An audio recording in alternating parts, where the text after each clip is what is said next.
This is hell on earth. It's the prison where Bryan Kohberger will spend the rest of his life in solitary confinement, locked in his cell 23 hours a day. Meals are slid through slots in the door. It's unclear if he will be permitted visitors, but if he is, he would be locked in this cage and communicate remotely with them. Imagine being trapped in a room where the walls never end, the light never goes out, and every minute stretches into eternity.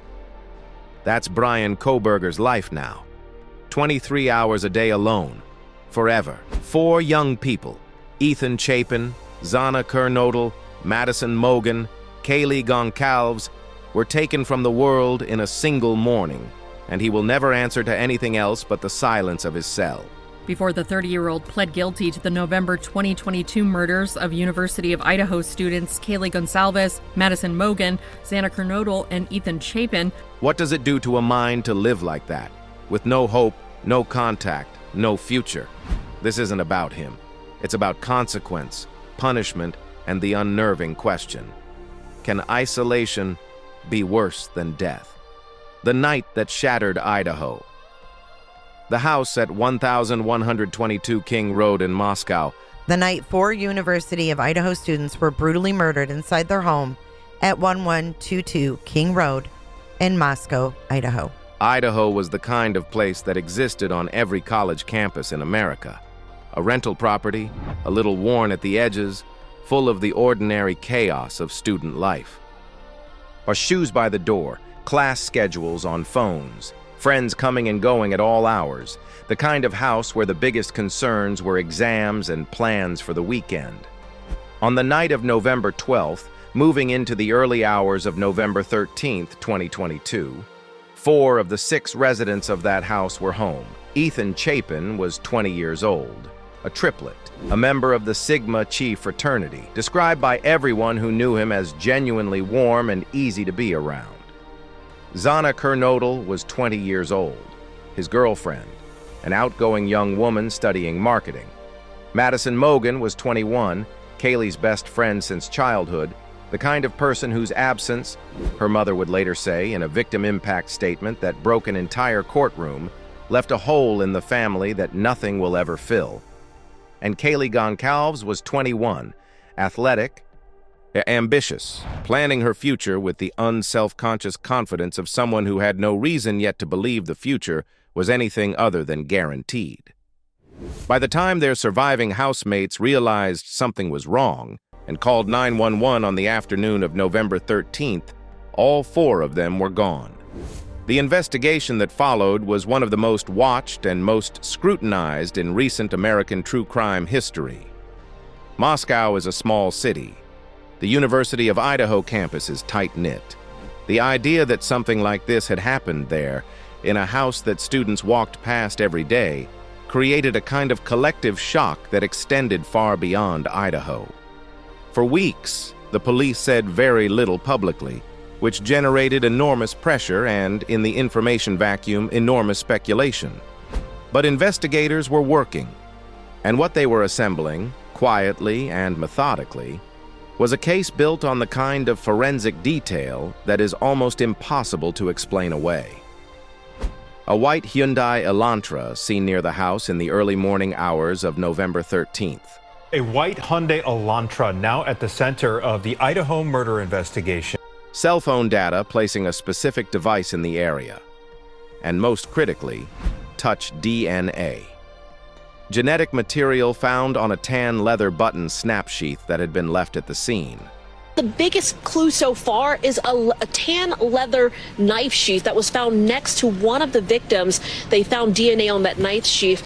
DNA that, when run through federal law enforcement databases, produced a partial familial match that pointed investigators toward a specific family, and from there, toward a specific person.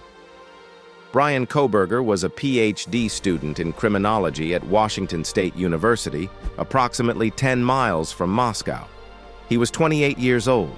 He had, by all outward appearances, an academic life oriented around understanding criminal behavior. The irony of that is not subtle, and it is not lost on anyone who followed this case. He was arrested in Pennsylvania on December 30th, 2022, at his parents' home. Bryan Kohberger, of course, is awaiting a preliminary hearing. More now about his arrest in Pennsylvania. He was taken into custody at his parents' home, where he had traveled for the holidays. The white Elantra was there. The DNA match was confirmed. And the question that has never been fully, publicly answered, the question of why, the motive, the specific reason these 4 people in this specific house on this specific night, that question remains, even after the guilty plea, without a complete and satisfying answer. That absence of a clear motive is something the families have spoken about directly. It is something the judge acknowledged, and it is something that sits at the center of this case like a weight that no sentence, however severe, fully resolves. A justice measured in consecutive. The courtroom in Latah County on the day of sentencing in July 2025 was the kind of room that held more grief than any single space should reasonably contain. Bryan Kohberger, the WSU grad student of criminology, appeared in Latah County Court. Families who had spent nearly 3 years living inside this nightmare. Investigators who had worked the case with an intensity that took a personal toll. A community that had never quite exhaled since November 2022. And a judge who had the task of translating the legal weight of 4 murders into words and numbers and official record. Bryan Kohberger entered a guilty plea as part of an agreement that removed the death penalty from consideration. Standing silent, I'm going to enter not guilty pleas. The prosecution made that decision in consultation with the victims' families, a process that was not simple and was not without internal conflict among those families.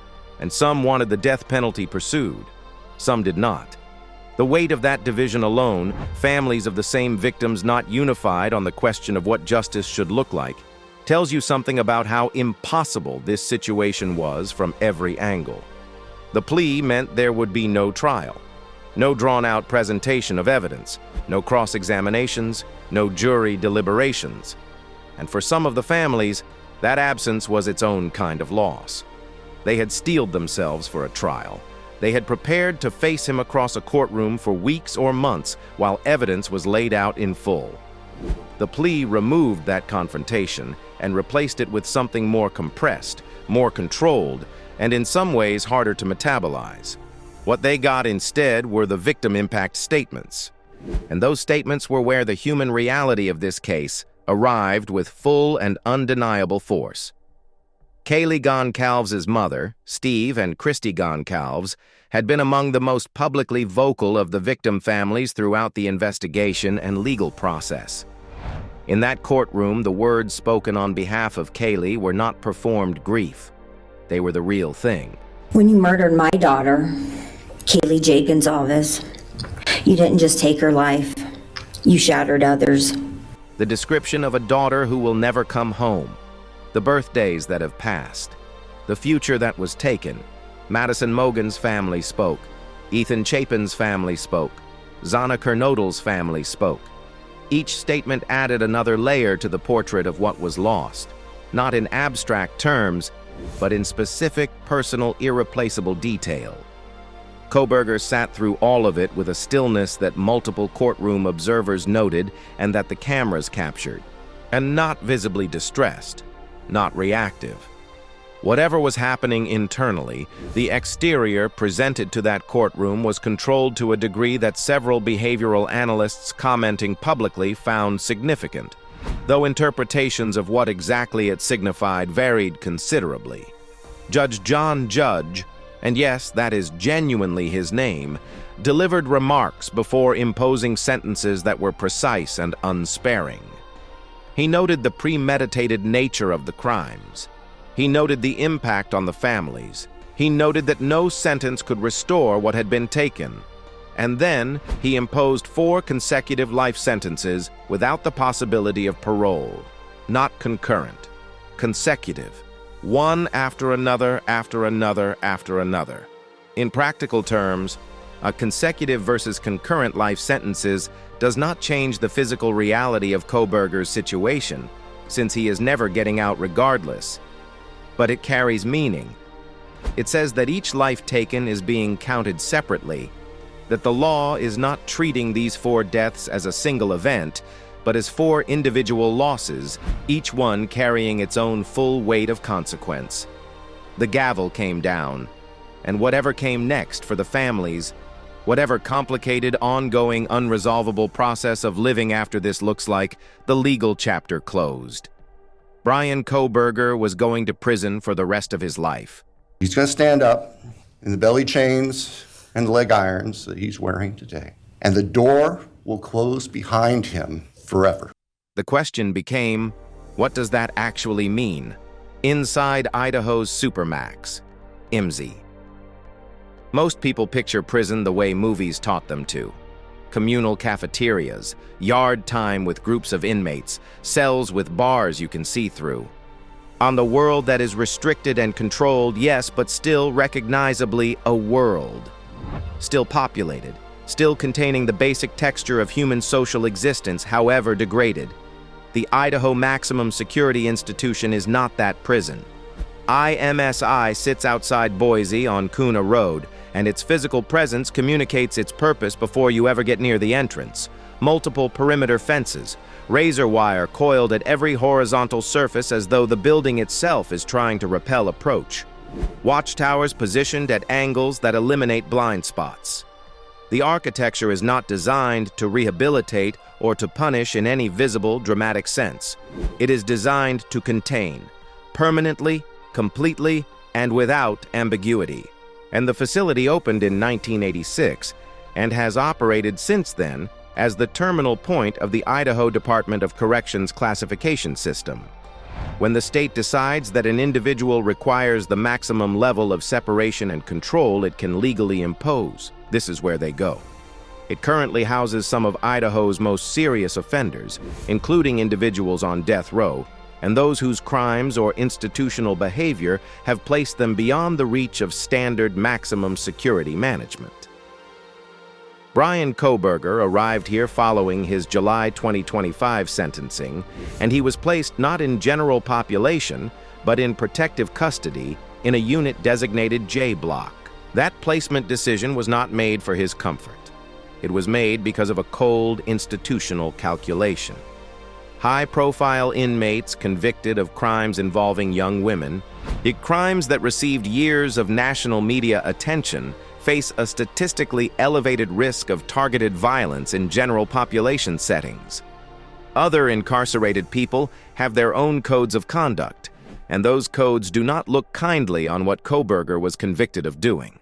Protective custody removes that physical risk, but the trade it demands in return is total. The cells in IMSI's restrictive housing units measure approximately 6 feet by 9 feet. To put that in terms that land physically stand in your bathroom. That is likely close to the spatial reality.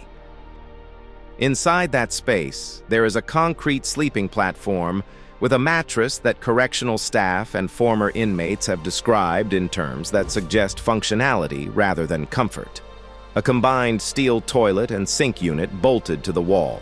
A narrow window, the size and positioning of which varies by cell, that may provide a limited view of sky or simply of another concrete surface depending on orientation.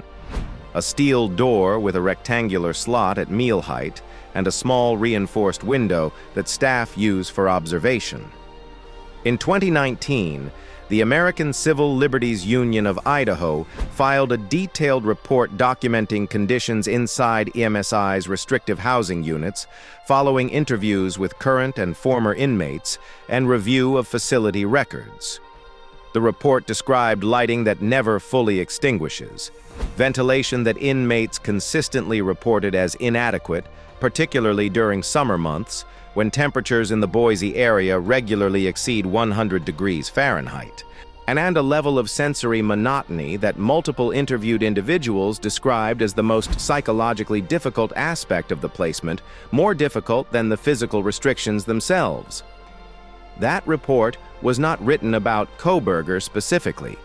It was written about the facility he now lives in, and the conditions it documented have not been substantially altered in the years since its publication. The 1 hour of daily recreation takes place in an enclosed outdoor space that staff refer to informally as the dog run. Former IMSI inmates who have spoken to journalists and advocacy organizations describe it as a chain-link enclosure approximately the size of a large parking space, open to the sky but enclosed on all sides with a concrete floor. 1 hour, then back inside. For comparison, ADX Florence in Colorado, the federal government's most restrictive facility and the place that houses figures including the Boston Marathon bomber and the perpetrator of the 2016 Orlando nightclub shooting, operates on a nearly identical structural model. Morning about a shooting in Orlando, Florida. It involves the FBI and a man who may have had ties to the Boston bombing suspects. Human rights organizations, including Amnesty International, have formally designated ADX Florence's isolation conditions as potentially constituting cruel and unusual punishment under international standards. IMSI is Idaho's version of that logic. The difference between a sentence and a placement here is the difference between a punishment and an environment. The sentence ends when life ends. The environment is every single moment between now and then. The psychology of solitary. The research on long-term solitary confinement is not ambiguous. It is not a matter of ongoing scientific debate in the way that some psychological questions remain genuinely contested. The literature is substantial. It spans decades. It comes from multiple countries and multiple research traditions, and it points in a consistent direction. Human beings are not built for isolation. This is not a philosophical statement. It is a neurological one. Dr. Stuart Gracian, a psychiatrist at Harvard Medical School, spent years studying inmates in solitary confinement and documented a specific cluster of symptoms that appeared with such consistency across different populations and different facilities that he argued it constituted a distinct psychiatric syndrome. Hypersensitivity to stimuli, perceptual distortions, cognitive difficulties, particularly with concentration and memory, paranoia, anxiety that escalates over time rather than stabilizing, emotional responses that become either explosively disproportionate or, in longer-term cases, progressively flattened until the person is simply not responding to things in any recognizable emotional way. Sleep disruption is almost universal. The combination of a lighting environment that never fully darkens, the stress of the environment, and the absence of normal daily rhythms that help regulate the body's internal clock produces sleep architecture that is chronically disturbed. Chronic sleep disruption cascades into cognitive impairment, mood dysregulation, and over extended periods, physical health consequences. The mind, deprived of external input, turns inward. And what it finds there, in the case of someone who has committed crimes of this nature, is not likely to be restful. Now, we need to be careful here. We are not inside Bryan Kohberger's mind. We do not have access to his psychological assessments, assuming they have been conducted. Any specific claim about what he is experiencing psychologically would be speculation presented as fact, and this channel does not do that. What we can say is what the research tells us happens to people in this environment over time, and what we can observe from the limited publicly available information about his situation. What we know is that other inmates at IMSI have, according to reporting by Idaho journalists and statements from correctional officers, made their feelings about his presence known through the means available to them in a secure facility. Verbal harassment through cell doors. The kind of social pressure that protective custody is meant to physically shield against, but cannot psychologically eliminate. He can hear the facility around him, even if he is separated from it. There is a particular psychological paradox in the protective custody situation. The isolation that protects him from physical harm is the same isolation that research tells us causes psychological harm over time. He is safe from other inmates. He is not safe from the environment itself. Mental survival mechanisms in long-term isolation typically involve either intensive internal intellectual activity, people who read extensively, think systematically, engage with whatever limited materials are available, or progressive psychological withdrawal, a kind of retreat from the reality of the situation into a diminished internal state. Which direction a specific individual goes depends on factors including pre-existing personality structure, access to materials, and whatever psychological resources they entered the situation with. Kohberger entered this situation as someone with an advanced academic background. Whether that proves to be a resource or an additional burden in an environment like this is a question no one outside those concrete walls can answer with certainty. No parole, no escape. There is a particular kind of torture that does not leave marks.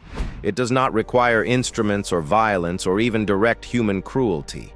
It requires only a room, a schedule, and enough time for the weight of both to become unbearable. At the Idaho Maximum Security Institution, that is precisely what every day looks like for Bryan Kohberger. Not dramatic, not cinematic, just relentlessly, suffocatingly the same. This is what the days become.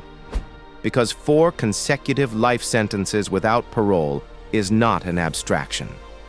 It is a Tuesday morning that looks identical to the Tuesday morning before it, and the one that will come after, stretching forward without variation until the body gives out.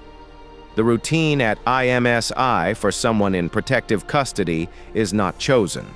It is assigned. Breakfast arrives through a slot in the steel door somewhere around 5 in the morning. Not because that time was selected for any meaningful reason, but because that is when the institutional schedule dictates it arrives. Lunch comes, dinner comes, the lights do what the lights do on the facility's schedule, dimming slightly at night but never going fully dark. And because full darkness creates security concerns that outweigh any individual's need for genuine rest. Every single element of the day belongs to the institution. None of it belongs to the person inside the cell. The 1 hour of recreation, the single hour outside that 6x9 concrete space, happens in what correctional staff informally call the dog run. A slightly larger enclosed area, chain link on the sides, open to the sky above, concrete underfoot. 1 hour to stand, pace, feel air that did not pass through a ventilation system first, then back inside. In 2021, the Marshall Project published an investigation into conditions at maximum security facilities across the United States that included detailed accounts from people who had spent years in similar protective custody arrangements. One former inmate described losing the ability to hold a linear conversation after 18 months in isolation, not because of any pre-existing condition, but because sustained conversation requires a kind of cognitive muscle that atrophies without use. Another described the experience of hearing his own voice become strange to him because he had used it so rarely. These are not dramatic literary descriptions. These are functional accounts of what prolonged isolation does to ordinary human cognition. Kohberger came into this environment with a graduate education in criminology. He spent years studying criminal behavior, institutional systems, the psychology of incarceration. There is a grim irony in the fact that he now lives inside the very systems he once wrote academic papers about. That whether that academic background provides any psychological buffer against what the research consistently tells us happens to people in long-term isolation is genuinely unknowable from the outside. What the research tells us is that educational background and intellectual capacity do not provide immunity. They may change the texture of the experience. They do not change the neurological reality of what 23 hours alone does to a human brain over years and decades. Commissary access at IMSI is limited and conditional. Books are available within restrictions. Writing materials are available within restrictions. Idaho correctional facilities have implemented limited tablet access for approved programming in recent years. A development that followed advocacy from prisoner rights organizations who argued that complete sensory deprivation served no legitimate penological purpose. But that access is monitored, restricted to approved content, and can be suspended as a disciplinary measure at any point.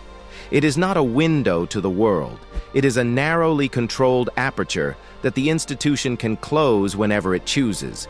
And over all of it, every meal through the slot, every hour in the dog run, every lights dim that is not quite darkness, sits the fact that there is no date on the calendar that means anything different from today.